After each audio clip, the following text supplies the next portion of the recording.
Good afternoon, everyone. I include myself on this list. We've got a mix of the usual suspects and some special guests today. So to my immediate right, the person who needs no introduction, the Commissioner of the Department of Health, Judy Persichelli. Judy, great to have you, as always. In the audience today, Ed, please don't be offended. Please don't hold it against us. The Department of Health's Communicable Disease Service Medical Director, Dr. Ed Lifshitz. To my far left, State Police Superintendent, another familiar face, Colonel Pat Callahan. And then we have an additional, we got Jared Maples here from the Office of Homeland Security and Preparedness. But we have a couple of particular treats today. I'm honored that we are joined again by someone who needs no introduction, my partner in government, the woman to my left, Lieutenant Governor Sheila Oliver. It's an honor to have you back, Sheila. And I think today she's largely wearing her hat as Commissioner of the Department of Community Affairs. As we know, she wears a couple of big hats. And then to the far right, we're also very happy to have back another great leader in our state, the Commissioner of the Department of Children and Families, Christine Norbert-Beyer. Christine, great to have you back. I'll get to the reason why they're both here in a few minutes, but suffice it to say, we're trying to end the week on as much of a high note as we can and to set the stage for the days to come. In that respect, I will be signing an executive order today that will allow for the resumption of child care services, organized sports practices, and youth day camps over the next several weeks. Under this order, both Judy in her Department of Health capacity and Christine, representing the Department of Children and Families, will be releasing the health and safety standards which will guide each of these. And we expect to update those standards as the facts on the ground change. Child care centers will be allowed to reopen their doors to all clients effective Monday, June 15th. Having these centers open throughout this emergency for the children of our essential workers has been a necessity for our doctors and nurses, public health and safety first responders, grocery and other essential workers and their families. But now, as we prepare to take the first true steps of our restart and recovery, and as more and more workers prepare to get back out to their jobs, we must ensure a continuum of care for their children. Today, the Department of Children and Families will release the health and safety standards that must be met at our child care centers. I will ask Commissioner Beyer to speak more to this in a few minutes. Organized sports will be able to restart on June 22nd. However, at that time, activities will be limited to sports activities conducted outdoors, and there can be no contact drills or activities for the time being. Again, for the time being. Especially for the countless kids who have been looking forward to playing baseball or softball or soccer or other sports, we are proud to take this step. We want you to have an active summer with your friends, playing the sport you love, but at the same time while protecting your health. Over the past weeks, we have worked tirelessly with youth sports leaders across the state toward this day. I have every confidence in the ability of our leagues to ensure the health and safety of every athlete. And then finally, beginning July 6th, Monday, July 6th, youth day camps, including municipal summer recreation programs, will be allowed to operate. As it goes with our decision regarding sports, we want our children to be able to enjoy their summer with friends, participating in the activities that create lifelong memories. And we know day camp is one of those memory-building places. And our camps are also places that give older kids a chance to have their first jobs as counselors. We are pleased that these opportunities for growth and leadership will also be open this summer. In each of these instances, sports leagues and day camps, the Department of Health will be releasing the health and safety standards that will allow for this order to be properly followed.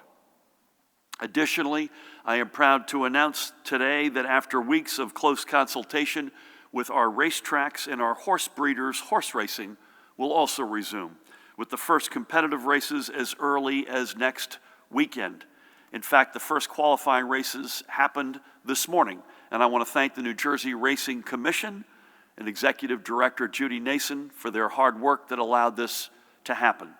Now, at this time, we will not, and I repeat, we will not be able to allow fans back into our racetrack grandstands. But online gaming remains open and capable of taking your wagers. We are able to take these steps because the data we are receiving every day from our hospitals and through testing are allowing us to determine these dates. I have mentioned many times this is exactly what we mean when we say that data determines dates. As we have seen, the data continue to move in the right direction and continue to be far down from their peak. And especially over the past 2 critical weeks, even though we have seen some days with spikes, which are the red balls, we remain confident in our overall direction. This confidence can be also felt in each region as the metrics generally follow each other across the state. Again, new hospitalizations on the upper left is something that Judy and Ed and their teams and myself look at very closely. Certainly, in comparison to some of our peers, we see our continued challenges. However, while this is our reminder that we must continue to practice our social distancing, wear something on our face, to take all precautions, given all else, we are confident in our ability to take these steps for our kids and our communities and for our economy. These challenges are surmountable if we stick to it. And finally, I want to note that throughout this entire emergency, we have remained in close contact with our tremendous communities of faith, the overwhelming number of which have taken truly to heart the need for social distancing to protect the health and safety of their congregations. This has been a hard time for them, to be sure. Our faiths are supposed to, after all, bring us together.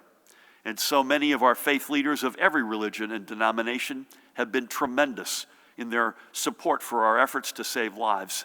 They are the ones who deserve, frankly, the media coverage. As long as our health metrics continue to trend in the right direction, I anticipate being able to raise the limits on indoor gatherings in a way that will allow for greater indoor religious services beginning the weekend of June 12th. That's Friday, June 12th. That's 2 weeks from today. I and my administration will continue our deep partnership with our faith communities as we work through the proper safeguards that will need to be in place before we can welcome our communities back into their houses of worship. We don't want any opening to have an adverse impact on our communities. And we know some faith institutions are not ready to open, and we will work with you and respect when you feel it is safe to do so. Our houses of worship are cornerstones of our communities, often rooted in historical and cultural tradition. Sheila and I have said this often. Even if we bat 1,000 as a government, we do everything right, we cannot remotely get to where we need to get to as a state without our faith institutions, both in inside their houses of worship and, as importantly, in their tentacles into the community. And we've seen that throughout this pandemic. We want these institutions, to be strong and safe. This is especially meaningful in our communities of color, which have been hit particularly hard. Next, with the Lieutenant Governor here, I am proud to announce that our administration will be applying at least $100 million, primarily in federal CARES Act funding, to stand up a short-term rental assistance program for low and moderate income families who most need it. The Lieutenant Governor will give us this in greater detail as it relates to the department's efforts, but I wanted to give a few broad strokes. From the moment this emergency took hold, we have made it clear that no family should fear losing their home as a result of financial hardship due to COVID-19. And as another rent day approaches, I want to reiterate that point. Our strong eviction and foreclosure moratoriums remain firmly in place and will remain in force until weeks after this emergency eventually comes to an end. And we continue working closely with our legislative and community-based partners to further strengthen protections for tenants, and I hope we'll have much more on those plans in the near future. However, for the short term, and under the extraordinary leadership of the Lieutenant Governor, the Department of Community Affairs is putting together our rental assistance program with the goal of having the first rent assistance checks flowing to landlords later this summer. And throughout this, we will work with landlords to ensure that back rent does not adversely impact any family and to ensure realistic and empathetic back rent payment plans. I'm grateful not only to my partner in government, the extraordinary Sheila Oliver, but as we say so often, it takes a village. And in this case, I'm also grateful, as is Sheila, to the partnership of Senator Brian Stack, who has been a tireless champion for our renters, and Assembly members Raj Mukherjee and Annette Chaparro in this work. This has been a true team effort on behalf of all of our renters. With that, let's look at the overnight numbers. Yesterday, we had an additional 1,117 positive test results. The current total statewide is 158,844. Here's the trend line of new cases, which goes generally in the right direction. Here's the daily positivity, or what Judy and team call the spot positivity rate. This is for samples collected on Monday, and it's at 6%. Looking to our long-term care facilities, we continue to see some fluctuations in the trends of new cases being confirmed. As you can see, 32,097 of our cases are in long-term care facilities. And meanwhile, the numbers of lab-confirmed fatalities associated with our long-term care facilities continues its decrease from the peak, but it is still, and let's just all acknowledge, 5,009 precious souls in our long-term care facilities who have been lost. I had a good conversation this morning with the Secretary of Health and Human Services, Alex Azar, and talked about long-term care in specific. In our hospitals, we closed last night with 2,707 patients being treated for COVID-19. That's down 90 from Wednesday. Our field medical stations reported 21 patients. This is the breakdown of total hospitalizations across regions. The number of patients reported in either critical or intensive care was 720. The number of ventilators in use was 544. For each of these numbers, these are decreases of 20 day over day. There were 183 new hospitalizations yesterday, while 231 live residents left our hospitals. The 183, Judy, you and I discussed earlier, is a welcome decrease, meaningful decrease from yesterday's number, and we want to see that to continue to go in the right direction. And with all of that, we must, with the heaviest of hearts, announce another 131 lives lost of our fellow New Jerseyans due to COVID-19 related complications. I skipped over the regions, that's hospitalizations, forgive me, and our statewide total stands at the almost unfathomable 11,531 precious lives lost. And as we do every day, let's celebrate a few of those lives that we have lost. First, we remember Sally Rochford, a longtime resident of West Amwell and Lambertville in Hunterdon County. Sally was 78 years old.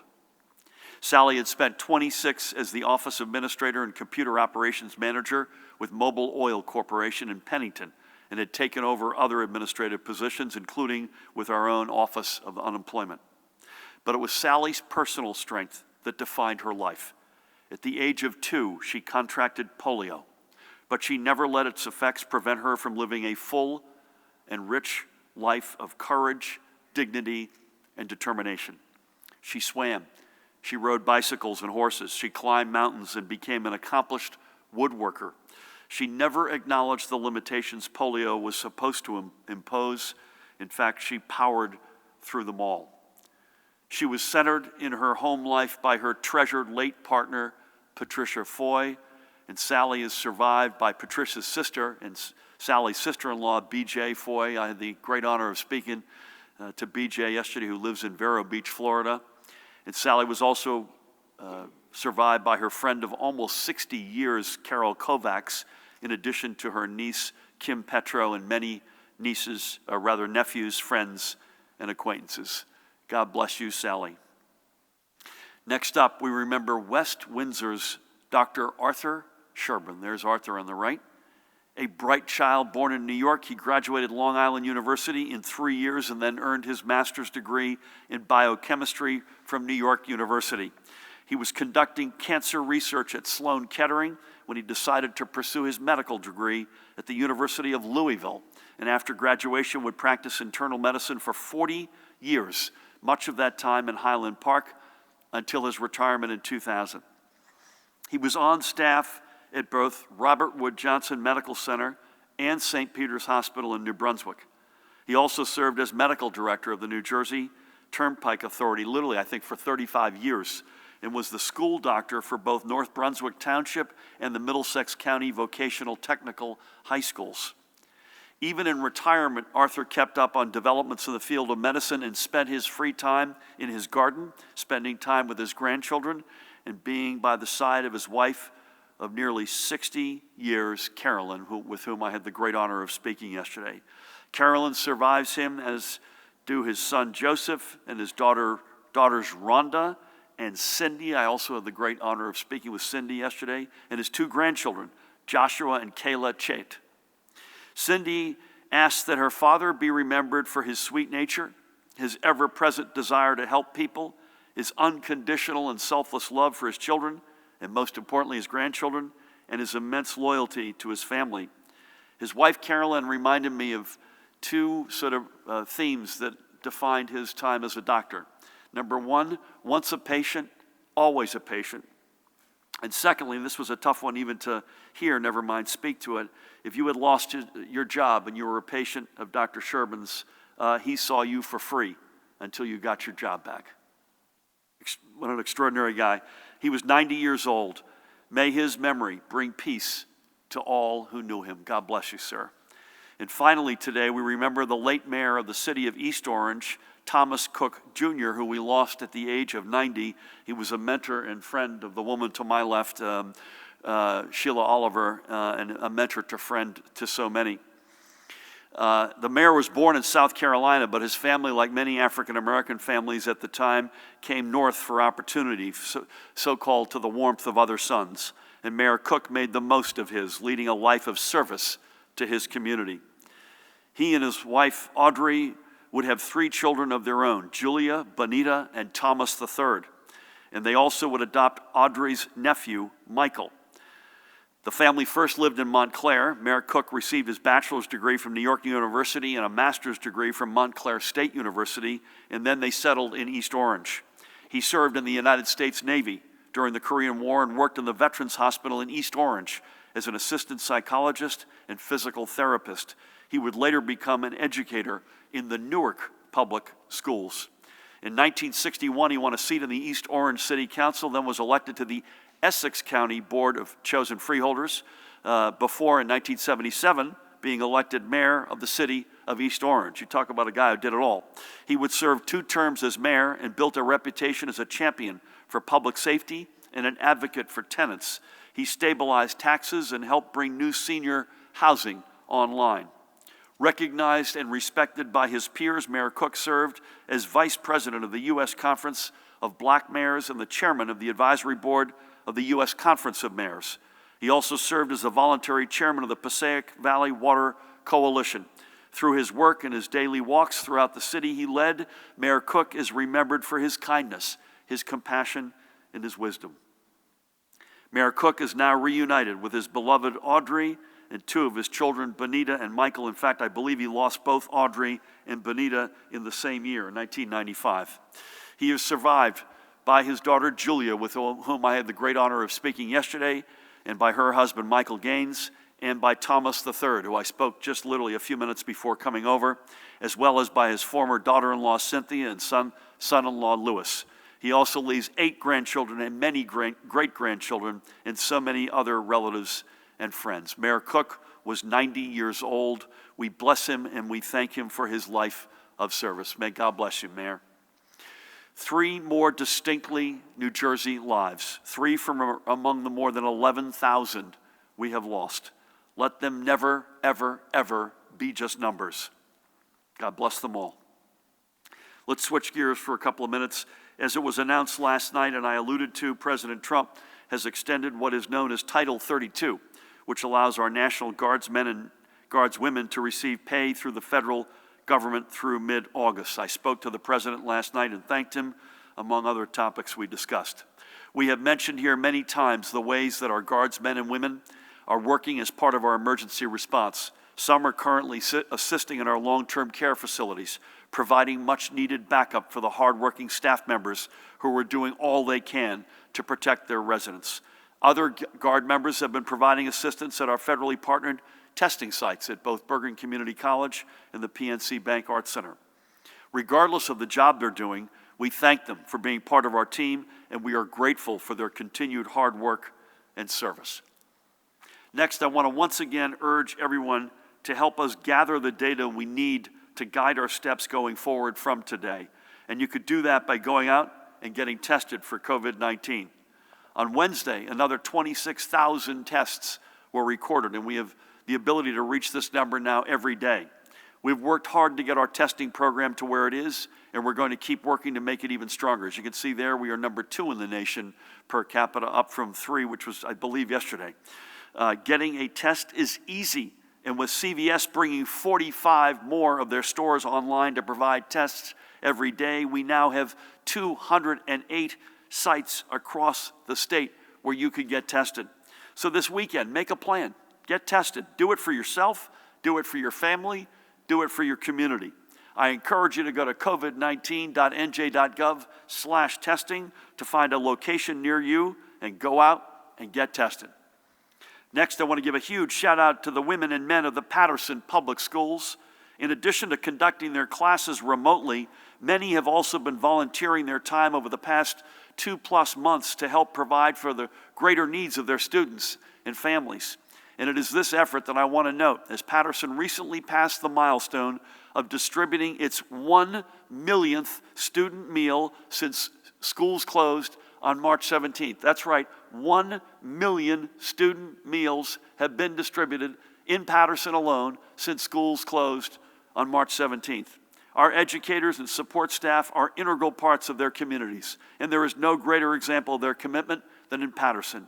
So to everybody at the Patterson Public Schools, I thank you. And I want to give a special shout out to my dear friend, the coach and Assemblyman Benji Wimberly, for getting us the word of this extraordinary accomplishment.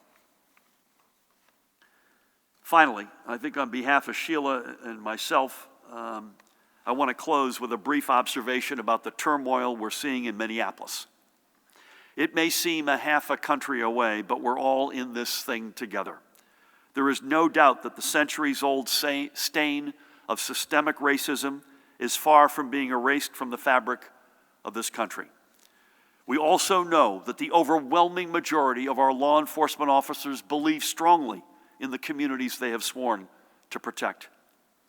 But what we are seeing right now in Minneapolis is painful, almost too painful, in fact, to watch. And perhaps that's because it's not the first time we have seen such horrific pictures on our screens. George Floyd should be alive today, not just as a matter of principle or of justice, but as a matter of human dignity, as a matter of our nation living up to one of our most basic founding ideals, that all are created equal.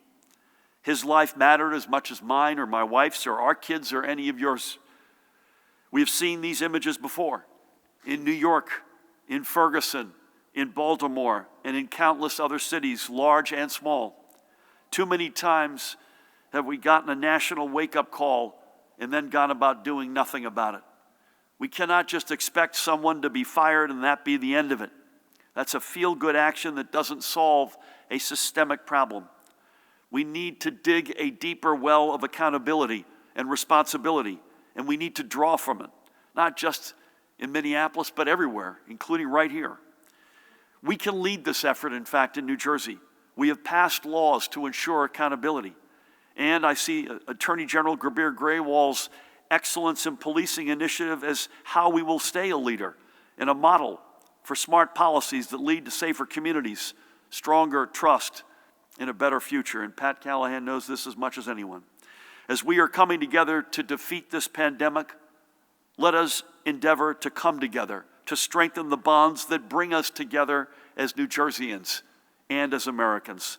Let us be a part of the solution. With that, it is my great honor to turn things over to the woman on my left, who needs no introduction, the leader of the DCA, the commissioner of that extraordinary team, and the lieutenant governor, and my partner in government for the great state of New Jersey. Please help me welcome Lieutenant Governor Sheila Oliver. Thank you, Governor Murphy. And I want to thank you for those remarks that you gave. I think everyone in New Jersey has heartfelt condolence for the family of George Floyd. And I think that we know that in New Jersey, under the leadership of our various law enforcement professionals, we shudder to think that it would be our state. But thank you for those remarks. And good afternoon, everyone. As we have experienced the pandemic and things were just flying so fast and furiously, from day one, we have been concerned in the administration about the economic impact. Many of the policies we've had to put in place, and there's no more one thing that we have not been focused on, and it is people who have found themselves confronted with not being able to pay their rent. So we know that many of our residents are experiencing financial hardship as a result of the pandemic due to the loss of their jobs or reduced hours. As a result, many of these individuals have never had to ask for financial help before, but they're finding themselves in a situation where they aren't able to make rent on the first of the month. We have heard the calls for help from renters loud and clear, and we understand the enormity of the problem. Therefore, we are very pleased today to be able to announce that relief is on the way. The Department of Community Affairs is implementing a new temporary rental assistance program, which will soon be available for households in New Jersey to apply. The COVID-19 short-term rental assistance program will provide rental assistance to low and moderate income households that have had a substantial reduction in income as a result of the pandemic, and that will include those who are experiencing homelessness or who are at risk of becoming homeless. A portion of the funding for this program will serve those who are very low income, homeless, or at risk of becoming homeless, with up to 12 months of rental assistance. Households in this situation will be prioritized. A portion of the funding for this program will serve those who are very low income. The remainder of the participants will be selected through an online lottery system that will open up in July of 2020, and it will provide those individuals with up to 6 months of rental assistance. The lottery will provide a preference to households that earn less than 80% of the area median income within their county. It will focus on those that are currently unemployed and can show that employment loss is due to the public health emergency. The COVID-19 short-term rental assistance program website will launch on June 15th with additional information.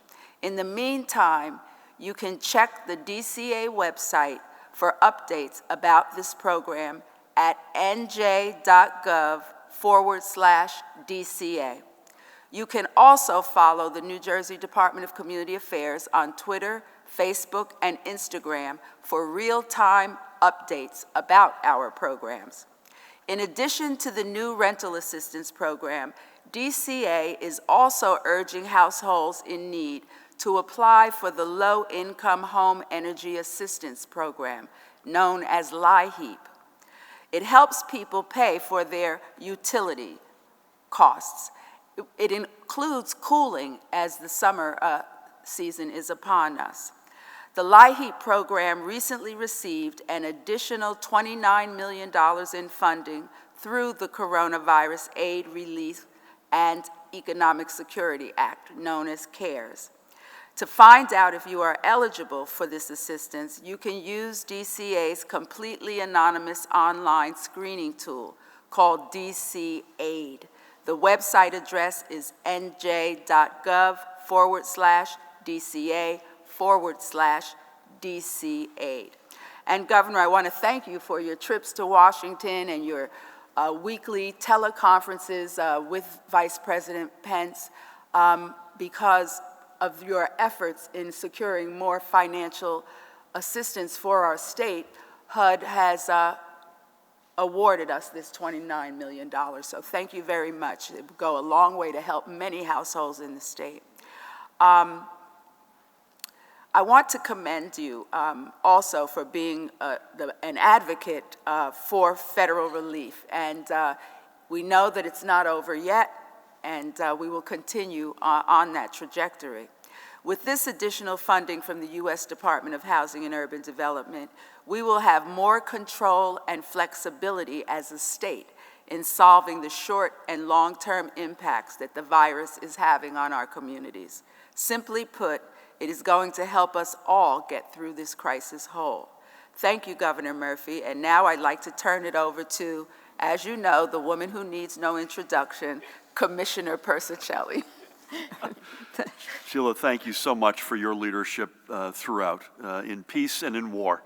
And today's yet another example of that. Bless you. Thank you. Governor Murphy. Judy.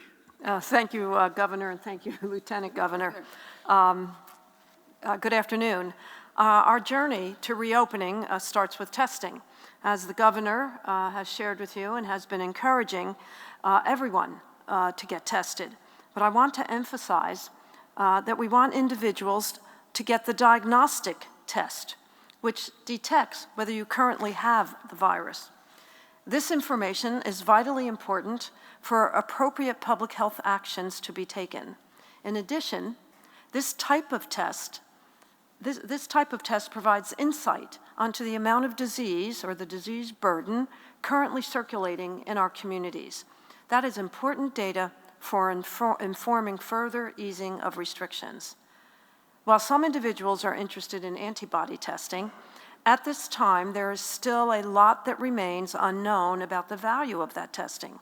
A positive result on an antibody test should not be viewed as definitive evidence of immunity or even past infection with COVID-19. It also cannot tell us if you currently have the virus. So I encourage residents to get a diagnostic test, as this is the most valuable tool we have now, right now, to contain the spread of the virus.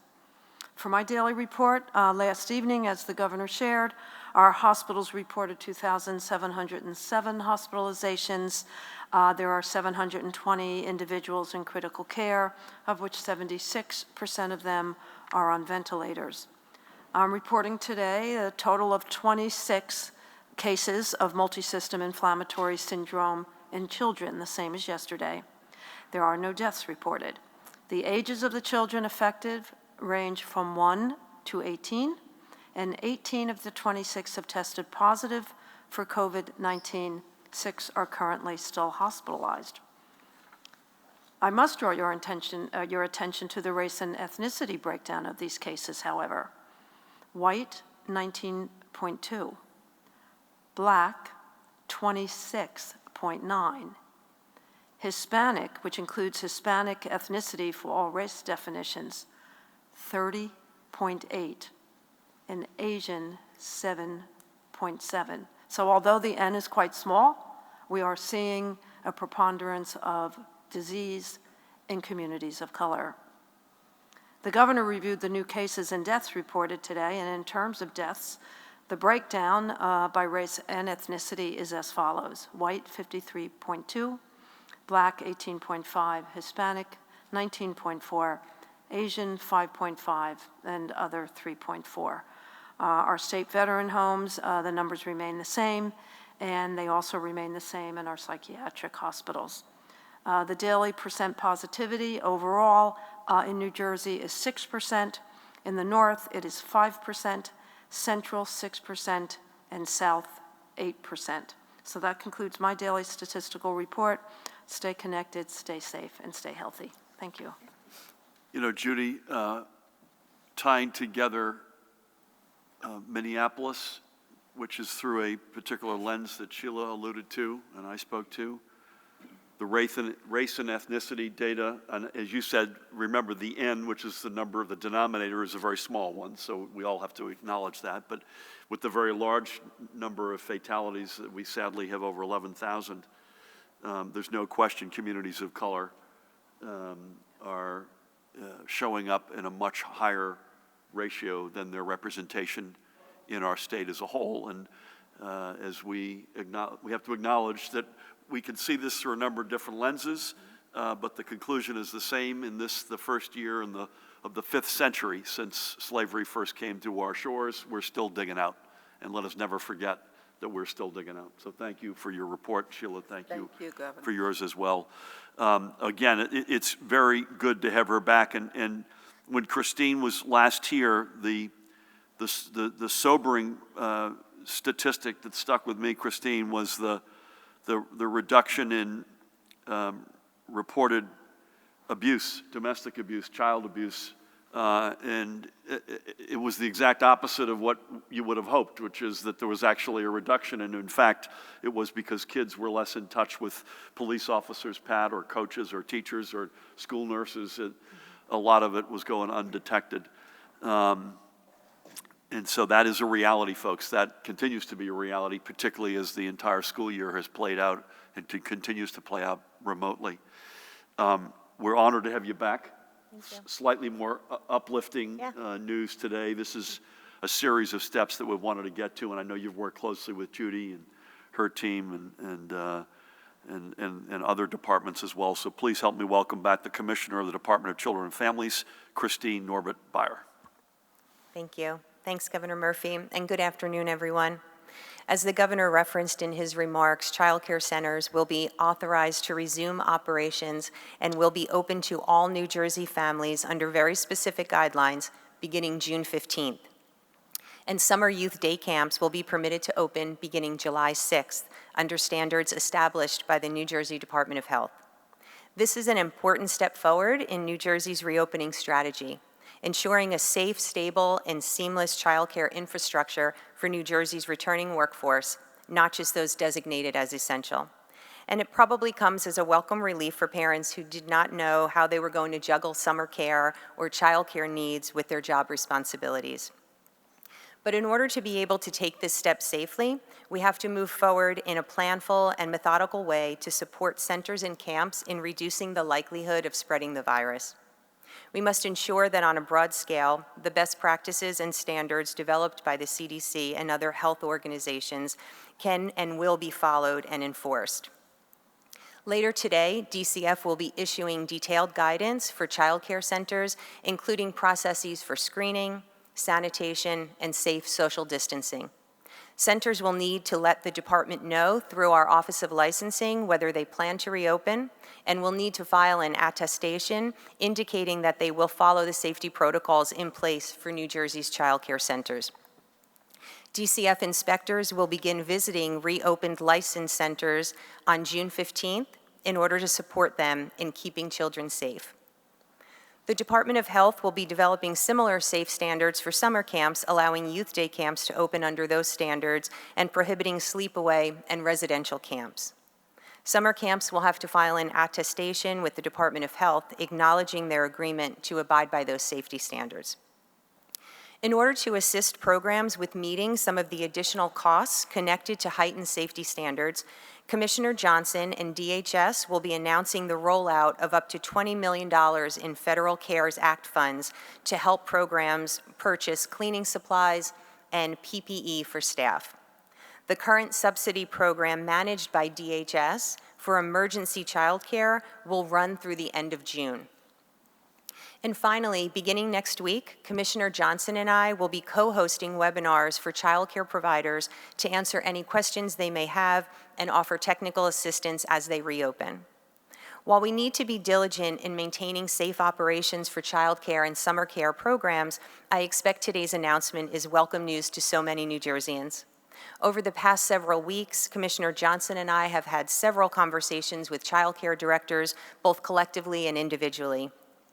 We know that this has been a hardship on many of them as they've had to curtail business operations unless certified as an emergency child care center. We also recognize that these necessary closures were hard on our working families and their children. Child care centers aren't just a critical part of our state's economy, but they also provide critical social and emotional supports to so many young families. Putting those relationships on hold hasn't been easy for any of them. New Jersey's child care centers are among the best in the nation, held to some of the most stringent standards of care. A lot is being asked of them right now, but we really couldn't ask for a community of providers better suited to rise up and meet these challenges head-on. Today, we're announcing a path forward as we begin to adapt to the new normal in response to the COVID-19 pandemic.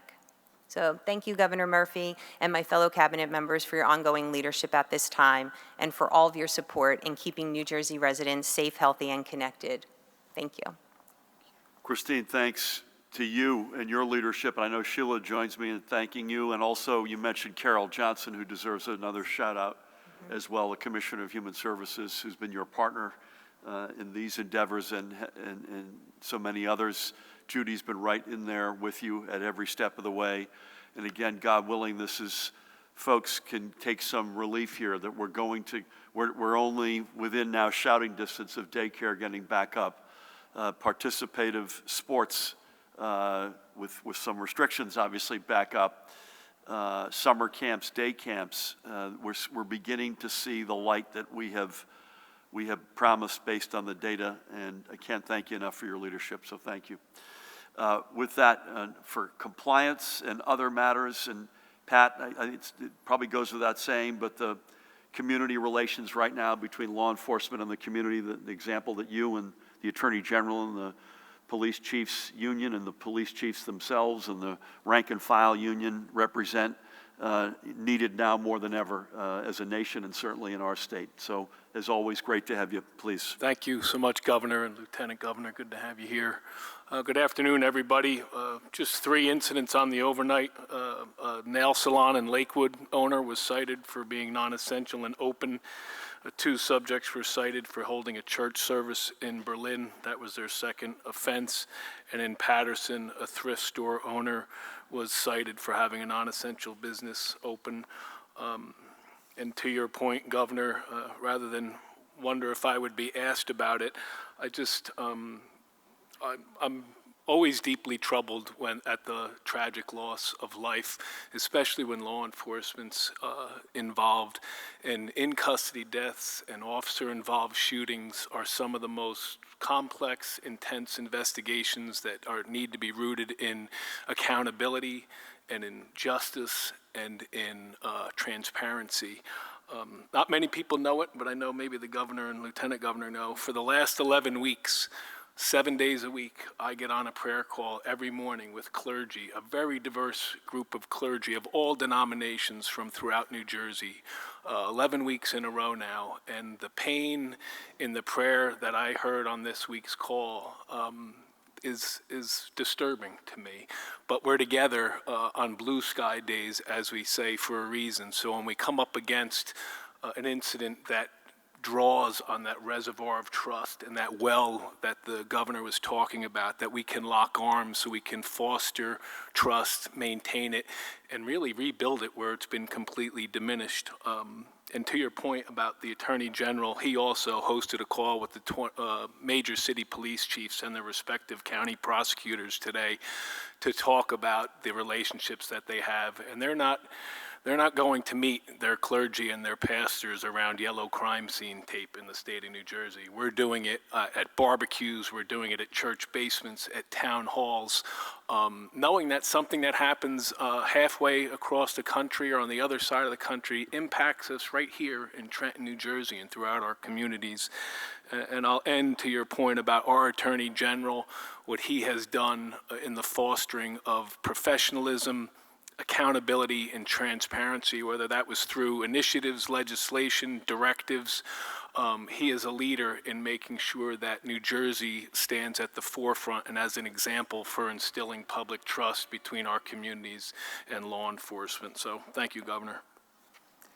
Pat, thank you, and amen to all. And I know Sheila joins me, and we rise and fall as one family in this, the most diverse state in America. I think I'll get to details on the coming days in a minute. I think we'll start over here. Dustin, I think you're first up on this side. Thank you. If you get a little closer with the microphone. Thank you. Without causing dental work. You might want to. Do you have any second thoughts or concerns on vote-by-mail elections, given that 19% of the ballots in Patterson have been rejected, And do you think that undermines the faith in the election results? On school funding, you proposed an additional $336 million for next year, and districts were notified yesterday that wouldn't happen because of the virus, which means some will have to account for millions of less coming in. Why cut school funding since that's been a priority for you? And I've learned that your office has been interviewing people in the Department of Health in an attempt to find the source of leaks. What do you have to say about that, and is that an appropriate use of resources at any time, but especially in the middle of a pandemic? Vote by mail is your first question, and your question, Dustin, is do we do any differently based on your example cited of 19%? Yeah, do you have any concerns about that, or does Listen, it undermine the faith in the election? we want to get it right. We want to get it right, and so for folks who may not have been watching, a couple of weeks ago we announced this. We moved our primary from June 2nd to July 7th. If you're registered in one of the two big parties, Democratic or Republican, you'll get your ballot. That you are welcome either to mail in. If you're not affiliated, you'll get an application for a ballot. And there will be at least, I think, 50% of the polling locations in each county will be open, including one minimum in each municipality. So our job is to learn from, we're traveling a journey that none of us have ever traveled before. Every vote counting is a sacred element of our democracy, and learning from where it may have fallen down to some extent is part of the process. You could add a lot more than just school funding that's important to me, that's right now in the budget we submitted that's either deferred or cut. It's a long list. And we made that point to the legislative leaders in both parties, that it isn't just things that they wanted, it was things that I and Sheila and we wanted that we're not going to get to. In the absence of our ability to bond, which is a decision we could take in New Jersey, and we need the legislature to step forward. Again, I want to give a big shout out to the speaker who put a nice editorial out about it, and a lot of other voices that are coming out. Pat Colligan, by example, of the Police Benevolent Association, put a strong statement out today. There's a strong statement coming out of Essex County, across the aisle, by the way. But in the absence of bonding and probably federal cash assistance, a lot of the things that we hold dear, we will not be able to fund. And a lot of the positions of the very people we need right now in the state that we hold dear will not be able to hold on to. So education funding is on that list for sure. It's high on the list, but it's a long list. Listen, people leaking things and giving the outside world some sense of how the sausage is made, as it were. I've got no time for that, and that's got to stop. The fact of the matter is, Judy and I and Pat are up here literally every day. Sheila, who's with us in spirit, Christine, all of us, we're going through stuff that we've never gone through before as a state and as a nation. And the last thing we need are people speaking out of school about it. So frankly, enough already. Let's move on. These are tough decisions at every step of the way. We could not have a better leader in the Department of Health. She's the best in the country. And that's all I'll have to say about that. Nikita, over to you. Hi, Governor. I'll actually surprise you today by asking a question first of the Colonel. So on the early morning of May 23rd, state police shot and killed Maurice Gordon on the Parkway in Bass River.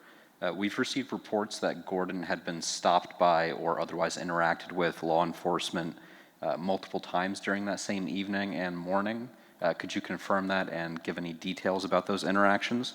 You know what? What else? Hold on, Pat. What else do you have, Nikita? Yeah, and then I have some questions for you about Chris Neuwirth.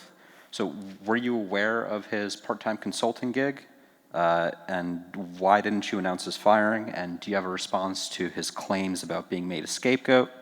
And lastly, are there any other senior members of your administration that have private part-time jobs? Okay. May I say something, Pat, just ahead of you on this, just to say, this is an ongoing investigation. And the very good news, working with the whole range of communities, including law enforcement, faith communities, community activists, and our legislators, I signed a law for this very potential that there's an independent process that is underway, and that's the way it should be. Until that process surfaces in some form or fashion, I have no visibility into it, nor should I, and that's the way it should be. So I don't think we've got a whole lot to report on it, Pat. Yeah, I would just add the legislation that you signed, Governor, intentionally walls me off from any aspects of that investigation. It is done through the Office of Public Integrity and Accountability under the Attorney General, and as of right now, I have not been briefed in any aspects of that investigation intentionally. And by the way, this was a law that Sheila and I felt passionately about, and we heard from lots of folks, and it frankly is a nation-leading law in terms of independent process. I got no comment on any person. 64,000 people, I believe, work for me, not in counting the authority. So people come and go a fair amount, actually. And when you got 64,000 people, I got no comment on Chris's situation. But I will say this: that folks are not. It's par for the course. You're not supposed to have another source of income. That's just as a general matter. We'll leave it there. Thank you. Do you have anything, sir? Yeah, just two. Two quick questions. First one is, what is your law regarding street fairs? If they're allowed, is there restrictions on them? And two, there's people that are saying that for months now, their unemployment says, quote, not payable at this time. Is Not that what, sorry? Not payable at this time. Is that like a computer thing, or can you shine some light on that? So on street fairs, the outdoor limit of gatherings remains at 25 persons properly socially distant. So theoretically, you could have a street fair, I suppose, but that's the limit for the time being. I would hope, as I alluded to the other day when we talked about graduations being allowed to take place at earliest July 6th and outside, I would hope that number goes up as long as Judy and her team with Ed and others continue to say that the metrics are going in the right direction. I've said this before, and it turns out it's almost been 1,000% the case, with the exception of a month or 6 weeks ago when the systems crashed on the weekend. These are handmade suits. So if you've got a person on that, if I can ask you a favor, get the name of the person to somebody on my team. Dan, where are you? Dan Bryan, that guy right there, and we'll follow up, because they invariably, and when I say invariably, virtually all of them, the cases turn out to be very specific to the individual. So if you could bear with us on that, I appreciate it. Please. Governor, are you concerned about the multiple vacancies in leadership positions at the Department of Health? And has that impacted the state's coronavirus response? And have we been able to parse out where new cases are coming from in the COVID-19 pandemic? Do you know what the survival rate has been in New Jersey for those that have been put on ventilators? Some counties and towns now are reporting numbers for those recovered. Do we have statewide totals for those recovered, or is there a way to estimate that? And finally, is the Department of Motor Vehicles working on getting more activities online, such as registration or anything that is just paper-based? I'm going to go quickly just to start at the back. The DMV, we will have, I suspect, some guidance on the DMV next week, I would think, Matt, right? Does that sound about right to you? So bear with us on that, both online and as well as physical presence. At any moment in time in any department in our state, there's going to be vacancies. The most important health people are the ones that you see every day, beginning with that woman right there. And this is the ultimate. It takes a village. Christine speaks to that with her presence today, with Carol Johnson on daycare, Sheila, not just as Lieutenant Governor, DCA, Pat. We're all in this together. Where are, either Judy, you or Ed is with us, where are new cases coming from, and survivor rate on vents? I think we've, just on that second point, I think we've said this in prior sessions, that, and Judy, I don't want to put words in your mouth, but I'll hand it to you with this. I think there was a view that, 2 months ago, if you went an event, the chances were 70 or 80% not good. And that the general sense is, as folks have more experience with this, that numbers come down to at least a 50-50 proposition. But I don't want to, as I've just done, practice without a license. Yeah, it's such an individual circumstance given the person who's on the ventilator and their underlying conditions. So it varies. It was pretty high in the beginning, but it was also at one point 97% of the patients in intensive care were on ventilators. So it has improved significantly, but it's anecdotal, and it really relates very strongly to the underlying conditions of the person on the ventilator. And I think your other question was, do we have a sense of where new cases are coming from, new hospitalizations are coming from? Ed, do you mind hitting that? Sure. We don't get quite as much information as we would like on all the new cases. With cases in well over 100,000 at this point, not everyone has been investigated. So we have a general sense, and the general sense is where most people would be expecting it, that certainly an awful lot of them are coming from places like long-term care facilities, healthcare workers, correctional facilities, those sorts of places. But if you ask me to put an exact number as to what percentage, I can't do that. As to your second question, by the way, about the recovered numbers, that's actually something that is also sounds simple, but is really very difficult to do because, again, we don't follow every one of these people forward and ask them 6 weeks later, hey, how are you feeling today, sir? Are you feeling all better? And this is a general discussion that comes up in many places. How do we count the recovered? And what a lot of people just do is they basically say, well, if it's been more than 2 weeks or a month and you're not dead, you're probably recovered. And we haven't done that because we're not quite comfortable with that definition. So until either there is a more formal definition that everybody can agree on or some other way to better count them, at this point we wouldn't feel comfortable guessing at those numbers. Appreciate it. Thank you. Let's go to the back and we'll swing around front here, please. Awesome, thank you. First question is about contact tracing. New Jersey's still a couple weeks away from being able to supplement county and local health departments with additional contact tracers. Will the steps you've taken over the last few weeks, beaches, parks, outdoor gatherings, will that place even more pressure on those departments in advance of those reinforcements arriving? It seemed like many of those departments were swamped early in the crisis. And then wanted to follow up on Dustin's question. You just said you have no time for leaks in this time of crisis, but your administration's also not really had time to respond to basic OPRA requests as well. Do you think making time for the latter might help with the former? Yeah, I've got nothing to add on the latter. On the former, is there pressure on contact tracers? You betcha. This is a 500-year flood. The question, I think, though, which is a good one, is as we continue to open up, will that opening will it take place before we can amp the Army up? And the answer is it won't. I can't promise you when, but if you could give me plus or minus 10 days from now, so sort of in the June 8 neighborhood, I think we want to go through with you, and Judy, tell me if you disagree, but I think we've talked about it, so we want to go through with you a similar discussion in granular detail about contact tracing as we have done with testing. And again, let's remind folks why this is important. Forget about what we say. If the one striking thing that hits me when you look at when the American people are polled, what's going to get you to get back into the water? At the bottom is government, okay, we're open, good luck. At the top of the list are things like the healthcare infrastructure that you have in place as a state. So forget about what I think or Judy or Sheila or any of us think. The fact of the matter is you all out there have to have confidence that we've got a system in place that would immediately spot any flare-up and have a strategy to deal with it that's real, that you all can believe.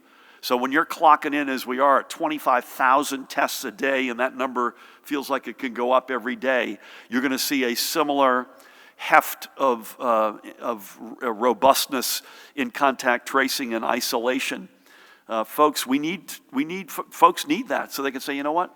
I'm going to be okay getting back on that boardwalk or in that park or worshiping indoors in a couple of weeks, or putting my kid into daycare, or sending my kid to summer camp. Because folks will then say, you know what? They've got this thing.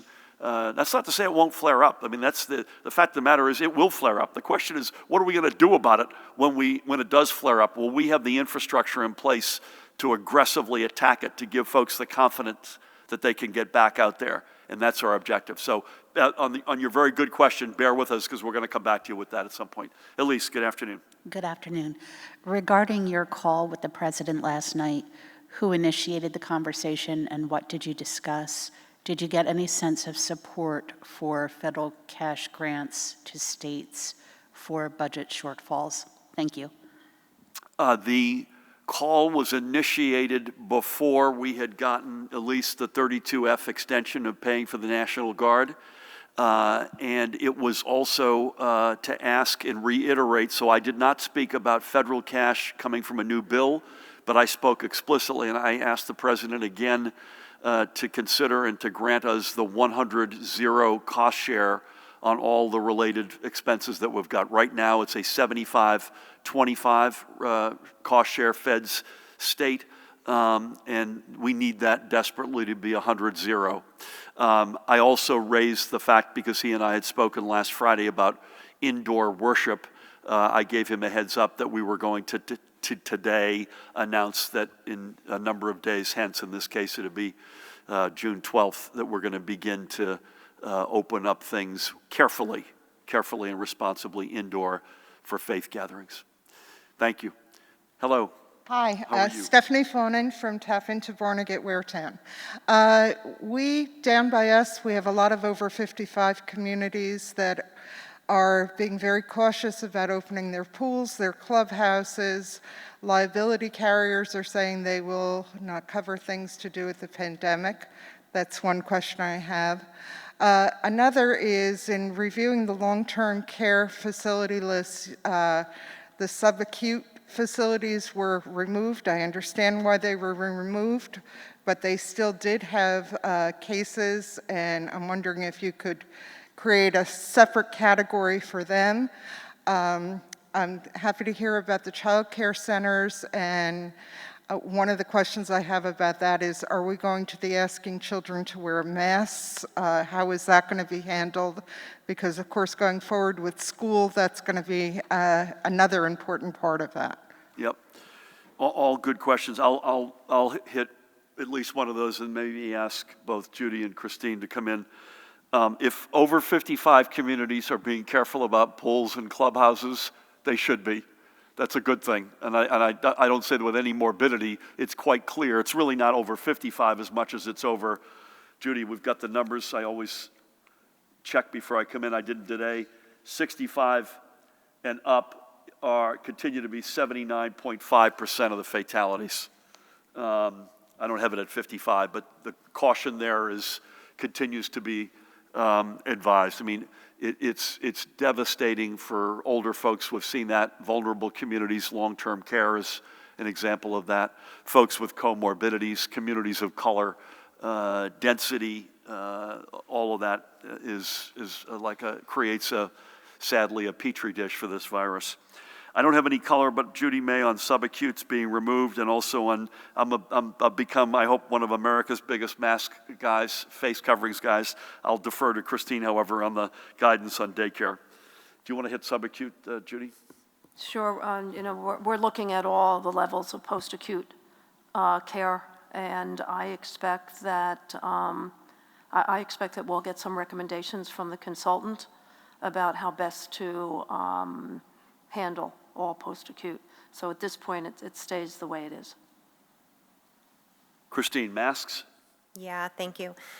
So right now, it's not recommended for children under the age of 2 to wear masks. It's not safe. And we're also, thinking about toddlers and trying to keep a toddler in a mask. They will be recommended for children over 2 that they wear masks, but one of the things that we're also concerned about, and we'll be talking with child care providers about, is if children are continuing to remove them and then the staff have to keep touching them and replacing them, like that could be riskier. It will be recommended, and I think it's going to be individual children and whether or not they have the capacity to keep it on. And then not during nap time, because that's certainly not safe. No one has, do you have a very quick, please? Yeah, real quick, there was one other question, the courts. People are asking when the courts are going to be opening up. Matt? That's a question for the courts. We work with them regularly. They're part of the coronavirus task force, but they'll make that decision. Don't have any guidance for you on that one. I'm going to practice without a license, Christine, and if Lamont Repollet is watching, Sheila, forgive me for this. One of the benefits of daycare and summer camp and sports, in addition to the specific, we need it, both literally parents who are working need daycare beyond just our essential workers. We want to give kids the opportunity to make those memories and mental health and all of that. We're going to learn a fair amount fairly quickly about what's working and what's not working as it relates to our wargaming back to school. And so that's not the reason we're doing it, but it is a side benefit from that. Thank you. Brent, take us home. So can you at least confirm that Chris Neuwirth was fired? How confident are you that you have to go back, and you won't have to go back into the original pool of school aid and cut further now? Do today's announcements include summer swim camps, and where are we on high school and college sports? I'm assuming that's not included. Municipalities can extend property tax payments to June 1st. Will that be extended again? Some renters who haven't been able to pay rent have seen legal fees and late fees tacked on. They can't already afford their rent, so what can they do with these additional hundreds of dollars in fees? And last one for the Colonel. Would how the officers restrained George Floyd in Minnesota be allowed under police protocol in New Jersey? We don't comment on personnel matters, and we still don't. School aid, everything's on the table, Brent. Everything is on the table, sadly. If we don't get the borrowing and we don't get the federal cash, there's nothing that's sacred. Summer swim camp, did you ask about? Yeah, if today's summer camp, sorry. If today's summer camps involve Yeah. summer swim camps. Also, someone had asked if this involves high school and college sports. I assume that's not the case. Yeah, well, it in fact does, really, but we haven't made the call on pools. Pools are turning out to be more challenging than we thought they were. And again, I want to roll the tape back. When it first came up in terms of pools, it was a couple of a suggestion from a couple of shore mayors saying if you want to get more geography to spread people over, if you open pools up that were in a club or something near the beach, you'd have a better, broader footprint, and you'd have a better social distancing reality. Having said that, you then look at a community pool, and we've heard from a lot of communities that don't want us to open them, and with the intensity of interaction. But Matt, on either summer swim camps or high school and college? On high school and college, it would apply. The order will say 25 people or fewer non-contact outdoor activities, but it's not limited to youth. As you know, we made clear last week that professional sports teams can practice, and this would apply to all sports, non-contact sports. And then I'll defer to the guidance that the department's putting together on summer camps, which will be forthcoming as to exactly what types of activities. I don't want to speak for them. Good answer. When do we promise that guidance? I know I said it earlier. It's in the next week or two, I guess. It's the date is July 6th, so in the coming weeks they'll put out guidance well. So bear with us on that. You asked also about property tax payments that are due. June 1st is when the extension goes till, and that's Tuesday. So. Yep. Any news on that? No news yet on that. And you asked about rental back. I think. Yeah, people say legal and late fees have been tacked on. Is there anything they? I think we did.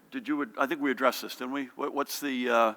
Well, let me come back to you because I don't want to get it wrong, but the one thing we want to prevent is somebody getting crushed by the late fees. You know, it's a little bit of the inverse of the mortgage holiday. It's not just a holiday. We don't want the 3 months to be due on day 91. The whole spirit of this was to put it at the back of the mortgage, and it's the same spirit that would define rental.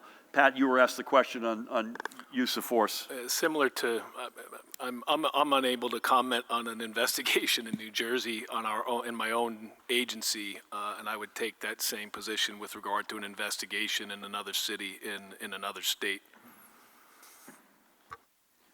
Okay, this is more complicated than normal because I've got a real mask today, so I'm going to everyone please bear with me here while I make a fool of myself. Thank you, everybody. So we started this last weekend, and we will continue this week as well, which is we will not be with you tomorrow. We'll be with you electronically unless, where's Dan? Unless Dan or Mahan come to us and tell us there was a need to be on the phone or in person. So electronically both tomorrow and Saturday. Martell, I see you back there. Thank you again for being here. Number one. Number two, Monday's going to be a little bit later. We've got a White House VTC, I think, at 11 a.m. So I think Monday is going to be in the 2:30 range. Is that correct? 2:30 on Monday. Third point I want to make is we're going to begin to, we've already clearly begun today with indoor faith and signaling a lot of stuff. We're going to continue to do that on Monday as it relates to what phase 2 will look like and should look like. So bear with us on that. That'll be a fairly deep dive. I want to thank Lieutenant Governor Sheila Oliver for not just being here today and the leadership on this rent relief program, but extraordinary leadership every day. Thank you. Likewise, Judy, to you. Christine, great to have you back. And likewise, Ed, as always, apologies. Please don't hold it against me that we bumped you. Pat, same to you and yours. Jared, Matt, Dan, and the whole team. I just want to wish everybody, obviously, a good, safe weekend. Keep it up, folks. I don't think the weather is going to be great again. We'd all like 85, no humidity, sunny, and I don't think we're going to get that. I think it's going to be better this weekend than last weekend.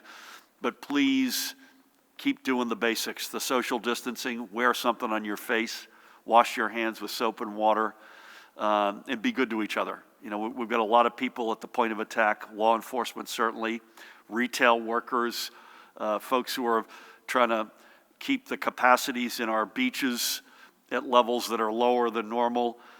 Please be good to them, be good to each other. Keep doing the great work you're doing, folks, because no state is doing it like New Jersey's doing it. God bless you all. Thank you.